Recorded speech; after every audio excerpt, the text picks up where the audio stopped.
Do not save this video, do not share it. If this knowledge spreads too thin, your advantage evaporates. What I am about to reveal isn't politeness. It's mental surgery. Weak minds seek to please. Dominant minds seek to control. If you have the stomach to be the puppeteer rather than the puppet, stay. The third technique is the one that allowed me to get a competitor's confession in less than 2 minutes. Listen closely. Otherwise, move along. You can mask your emotions, but the ego never knows how to shut up. An entrepreneur friend of mine was hiding his numbers out of pure caution. Instead of begging, I changed weapons. I dropped with total contempt. It's fine if you don't want to talk about it. I heard your company was sinking and that you lost big last month. The impact was immediate. His face decomposed. The insult to his success was unbearable. He snapped, "What are you talking about? I made $500,000 in net profit this week alone."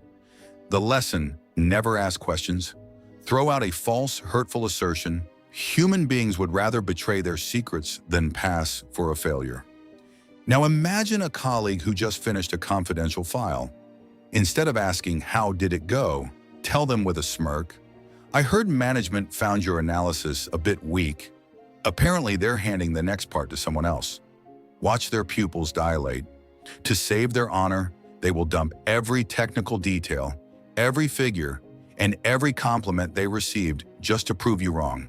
They aren't giving you info. They are defending their life. The world is a masquerade ball. That smile, that confidence, a stage costume. Here is how to shatter the armor of the most guarded. When the conversation hits a silence, look them straight in the whites of their eyes. Do not blink. Say in a calm voice, "You play the role of the one who handles everything well. But behind the facade, I see someone exhausted.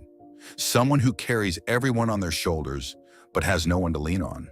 The result: you have just named their invisible loneliness. At that moment, they no longer see you as a stranger, but as the only mirror capable of reflecting their truth. Their guard drops. They are yours.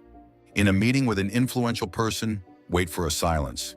Do not look away. Say, "Everyone sees the captain, but no one sees the man bailing water out of the hull." You're tired of always having to be right, aren't you? At that exact moment, you are no longer an interlocutor. You are their confessor. The mask falls because you validated a suffering they thought they were the only ones carrying. They tell you trust is earned over 10 years. That's a lie. It can be hijacked in 10 seconds through forced reciprocity. A secret is a currency. Give a fake secret to get a real one. Say, "I shouldn't tell you this, it's a bit ridiculous, but I lose all my composure whenever there are too many people. I feel vulnerable here."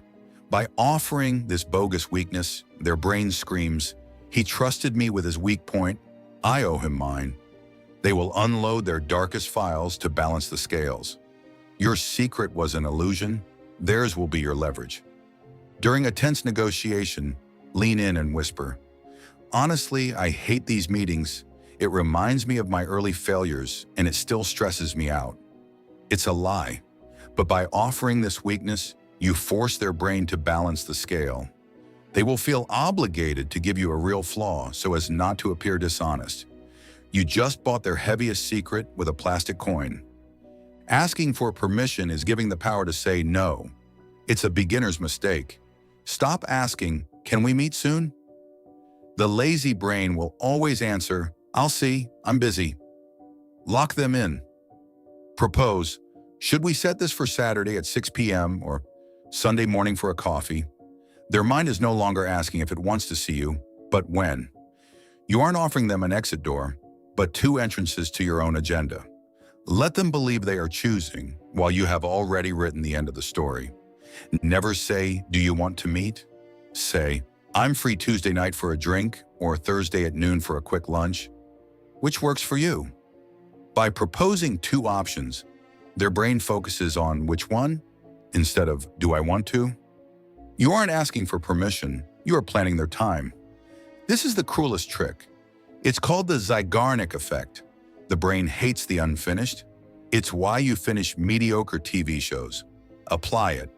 When the night is at its peak, when you are the center of attention and everyone is laughing at your jokes. Leave. No long goodbyes, just this was great, but I absolutely have to go. We'll finish this later. You leave an open wound in their mind. All night they will replay the scene, looking for the sequel, fantasizing about your mystery. You don't leave the room, you move into their head. You are at a party telling a fascinating story. Just as everyone is waiting for the punchline, look at your watch. Oh, I almost forgot. I have to run, it's urgent. I'll tell you the rest next time. You've just created an open loop in their brain. They will think of you all night. The one who leaves first is the one who is never forgotten. If you have the feeling you've lived this scene before, maybe someone used these keys on you this very morning. You think it's over? We've only scratched the surface. To truly own someone's mind, it's not enough to leave. You must make them wonder why they need you in the first place.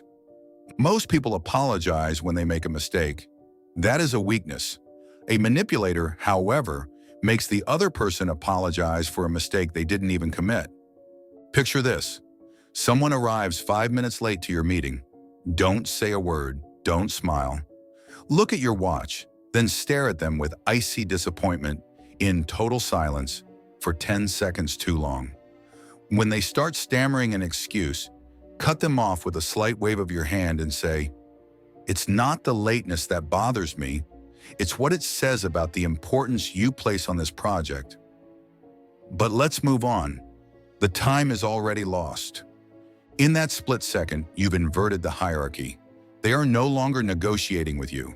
They are begging for your forgiveness. The one who apologizes is the slave to the one who accepts the apology. They taught you to be present, to be loved. I'm telling you, to be absent, to be worshipped.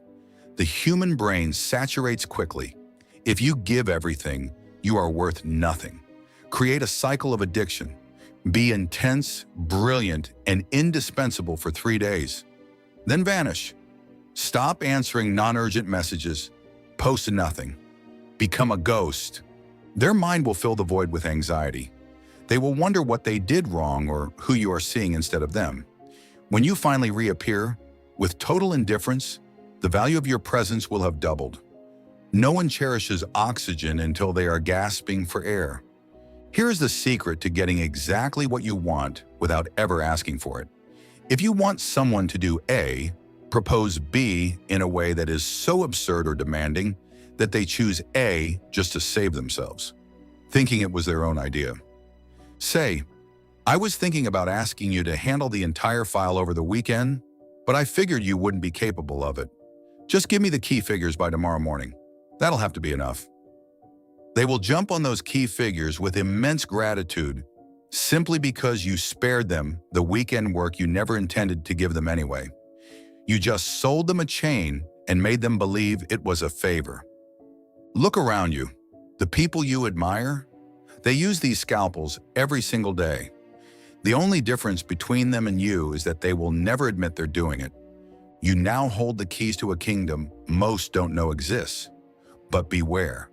Once you've learned to see the strings, you can never ignore the puppet again. These techniques are not toys, they are scalpels. In the wrong hands, they destroy. In yours, they must be your shield or your ladder. If you have the courage to embrace this new power, join the shadows. Subscribe, hit the bell, and get ready. What I have for you in the next video will make this one look like a fairy tale. Drop a like if you have the stomach for this kind of truth.